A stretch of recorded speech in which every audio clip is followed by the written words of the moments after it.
बिस्मिल्लाहिर्रहमानिर्रहीम, अस्सलाम वालेकुम जी। मैं हूं चौधरी इरफान ज़हीर और आप सबको वेलकम कहता हूं जी। आज सेकंड T20 खेला गया न्यूजीलैंड में ड्यूरंडन के वेन्यू पे। ये थोड़ा सा अगर देखा जाए तो क्राइस्टचर्च से थोड़ा सा छोटा वेन्यू था इन टर्म्स ऑफ डायमेंशंस, और बारिश हो रही थी। बारिश की वजह से मैच को कर्टेल कर दिया गया 15 ओवर के ऊपर। न्यूजीलैंड ने टॉस जीत के पाकिस्तान को बैटिंग दी, क्योंकि ओबियसली उनकी बैटिंग स्ट्रेंथ बहुत ज़बरदस्त है। और बैटिंग अगर हम देखते हैं तो कुछ मेन प्लेयर ना होने के बावजूद भी लगता ही है कि न्यूजीलैंड की ये one of the best side है। इस T20 को समराइज़ करना या सम अप करने के लिए काफ़ी चीज़ें हैं जो आज हम डिस्कस करेंगे। सबसे पहले अगर मैं बात करता चलूँ तो आपकी किसी भी वेन्यू पे जाने से पहले आपकी टीम कम्बिनेशन को देखते हैं आप। और हमेशा मैं कहता हूँ कि आपका जो स्क्वाड होता है उसमें आपको तमाम एरियाज़ को कवर करना चाहिए। पाकिस्तान का ये स्क्वाड है ये यूथ पे मबनी है। ख़ास तौर पे बैटिंग की बात करें तो यंगस्टर को काफ़ी चांस दिया गया है इसमें। हम हमेशा बात करते थे कि यंगस्टर को बनाना चाहिए, यंगस्टर को लेना चाहिए, उसको अब बैंक भी करना चाहिए, सपोर्ट भी हम करेंगे। लेकिन उसमें यह कि आपको राइट कम्बिनेशन मैच में ज़रूर खिलाना चाहिए। आप यंगस्टर को चांस दें बट आपका कम्बिनेशन अच्छा होना चाहिए।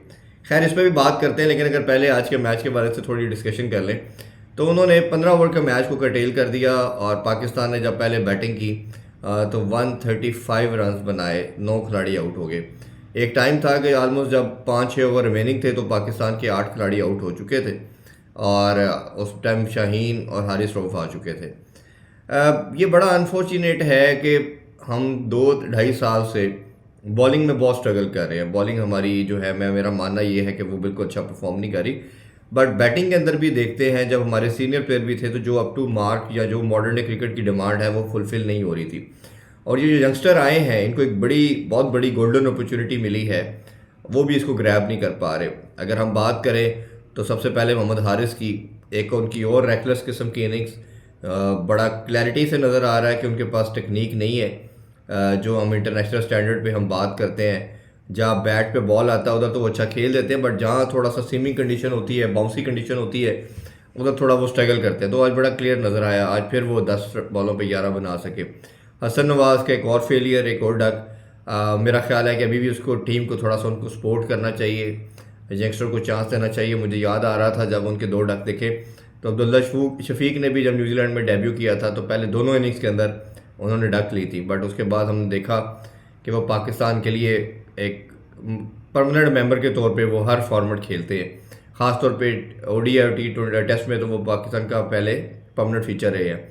तो ये मेरा ख्याल है कि यंगस्टर को कई दफ़ा सपोर्ट की भी ज़रूरत होती है, लेकिन उसके ऊपर भी रिस्पॉन्सिबिलिटी आती है कि वो किस तरह ग्रैब करता है इस अपॉर्चुनिटी को, कितना इम्पोर्टेंस समझता है कि इंटरनेशनल जो स्टैंडर्ड है उसको मीट करने के लिए क्या करना है। खैर, उसके बाद सलमान अली आगा की एक अच्छी इनिंग्स, जो बड़ा एक उनके ऊपर टैबू था कि वो T20 के प्लेयर नहीं हैं, वो कर नहीं पाएंगे, तो आज उन्होंने 28 बॉल पे 46 रन की इनिंग्स खेली। 3 छक्के लगाए उन्होंने। अच्छी इनिंग्स थी, बट जहां उन्होंने इनिंग्स को 70-80s में लेके जाना चाहिए था वो भी अपनी विकेट थ्रो करके। उनका साथ शादाब ने दिया। शादाब ने बड़ी अच्छी 26 की इनिंग खेली। उन्होंने भी ऑलमोस्ट 14 बॉलों पे 26 के 2 छक्के उन्होंने भी लगाए, 2 चौके भी थे उस इनिंग्स के अंदर। शादाब को अब देखा यही जा रहा है कि बैटिंग ऑलराउंडर मुझे लगता है ज़्यादा कंसीडर किया जा रहा है, बट अभी भी उनकी प्राइम चीज़ जो है बॉलिंग है, वो उन पे उनको काम करना है, उस पर एम्फेसाइज करना है। फिर इसी तरह अब्दुल समद, मुझे नहीं समझ आती, इरफान खान नियाजी और अब्दुल समद एक तरह के प्लेयर है। इन दोनों में से एक होना चाहिए, दो नहीं हो सकते। और ख़ास तौर पर इरफान खान नियाजी को उस नंबर पे 4 पे भेज के वेस्ट किया जा रहा है। उधर आपका जेन्युइन एक मिडिल ऑर्डर का बैट्समैन होना चाहिए, जिसमें मैंने पहले भी बात की थी कि उस्मान खान को आप नंबर 3 पे भेज सकते हैं, सलमान अली 4 पे आ सकते हैं या अगर आपने सोचा ही हुआ है कि अगर उन्होंने आना है तो 4 पे आप उस्मान खान को रख के एक प्रॉपर बैट्समैन को रखें ताकि आपको स्टेबिलिटी मिले, या उमर बिन यूसुफ को आप प्रॉपर आप नंबर ओपन करवा भी सकते हैं हारिस की जगह पे भी। तो ये इस तरह की आगे भी हम थोड़ा डिस्कस करते हैं। तो ये पाकिस्तान की बैटिंग एक टोटल, जैसे कहना चाहिए, एक और फेलियर था।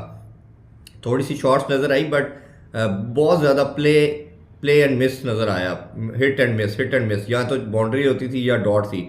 डॉट का जो मसला है पाकिस्तानी क्रिकेट का, जो बैटिंग के हवाले से बात करें तो सबसे बड़ा जो हमारा डिज़ास्टर हो रहा है क्रिकेट के अंदर, वाइट बॉल की बात मैं कर रहा हूँ, T20 ODI की, वो डॉट बॉल है।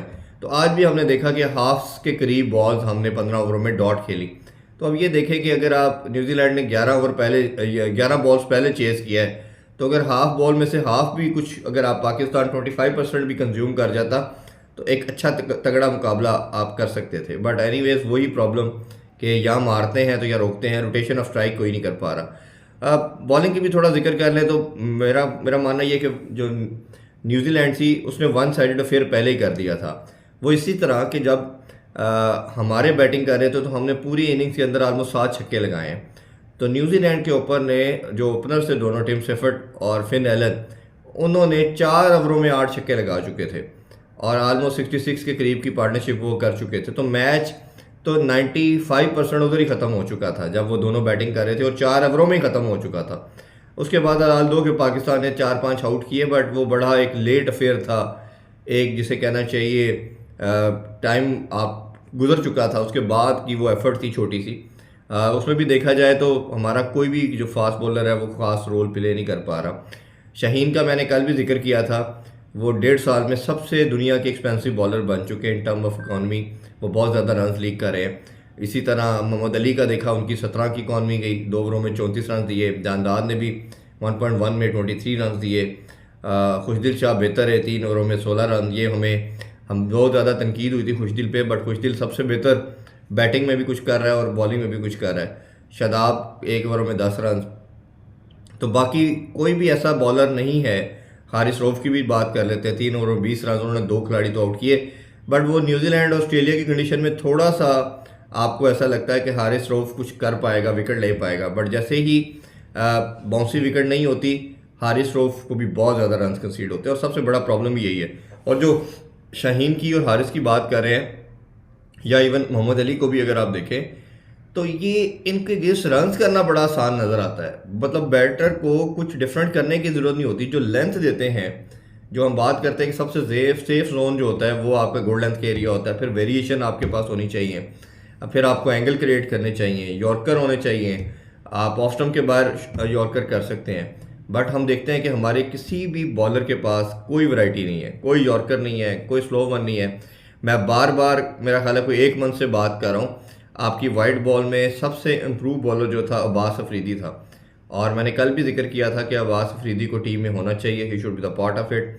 बट अनफॉर्चुनेटली हम देखें कि अब्बास अफरीदी को फिर नहीं रखा गया इस टीम के अंदर। मैंने बात की थी 2 चेंजिंग आपकी मस्ट होनी चाहिए थी। आज जो मैच पाकिस्तान हारा है, अगर 2 चेंजिंग होती तो मेरा मानना मैं ये नहीं कहता कि हम जीत जाते, बट आपका रिजल्ट बहुत बेहतर हो सकता था। शायद आप जीत भी जाते और या क्लोज मैच हो रहा था। एक मैंने कहा था शाहीन की जगह आपको अब्बास अफरीदी को इंडक्ट करना चाहिए था, और दूसरा मैंने बात की थी कि आपको उस्मान खान को रखना चाहिए। आप उसमें हसन नवाज को भी रन दें क्योंकि वो बच्चा नया आया, बट आपको अपने जो मोहम्मद हारिस की बात की जा रही है उसकी टेक्निक का बहुत बड़ा फ्लॉ नज़र आ रहा है, तो आप उसकी जगह पे उस्मान खान को रख सकते हैं।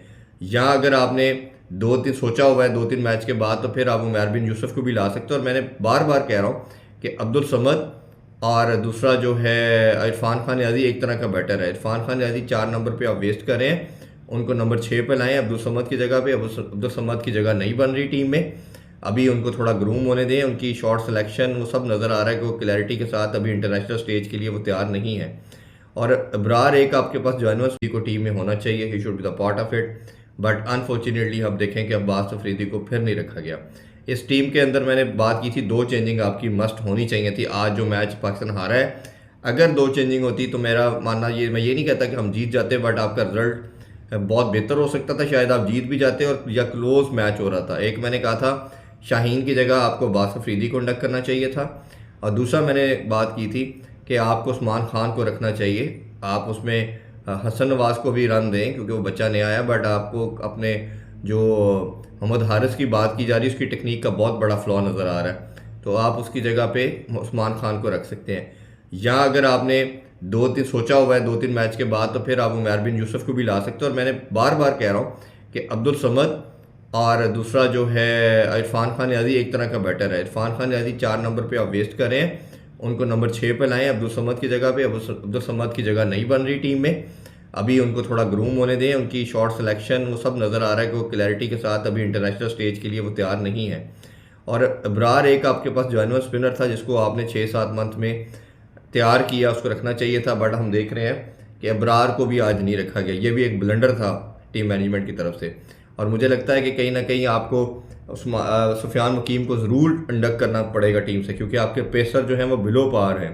उनकी बॉल के अंदर जो एक होना चाहिए विकेट टेकिंग एबिलिटी वो नहीं है। तो आप रिस्क लें, आप चांस लें। तो आप रादर जैसी भी पिचेस हों, आपको चांस क्रिएट करना चाहिए सुफियान वकीम के साथ और अबरार के साथ। ये मेरा ख्याल है पाकिस्तान के पास एक दो मैच तो हार चुके हैं, सीरीज़ में अगर कम बैक करना है, वापस आना है, तो ये 3 चेंजिंग मस्ट हैं आपकी टीम में।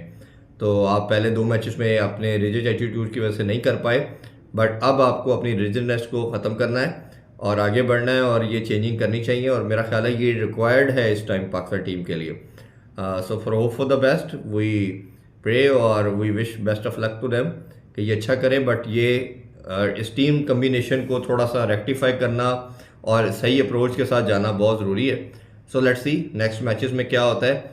और जाते हुए ये एक बात फिर कि आप रोक के डॉट बॉल खेल के मैच नहीं जीत सकते। जो हमने बड़े सीनियर प्लेयर को बाहर बिठाया था वो उसी अप्रोच से बिठाया था कि बॉल रोक के खेलते हैं। तो अगर आपने इसमें कुछ करना है तो अपनी इस बच्चों को ये बताना पड़ेगा कि या छक्का या चौका के बाद रोकना नहीं है। रोटेशन ऑफ स्ट्राइक भी आपकी अग्रेसिव माइंडसेट का पार्ट है, तो उसकी तरफ तवज्जो देनी होगी। लेट्स सी अब टीम कैसे इस पर रिस्पॉन्ड करती है। आपसे ज़्यादा चाहते हैं जी, अपना बहुत ख्याल रखिए। अल्लाह हाफिज़। पाकिस्तान जिंदाबाद।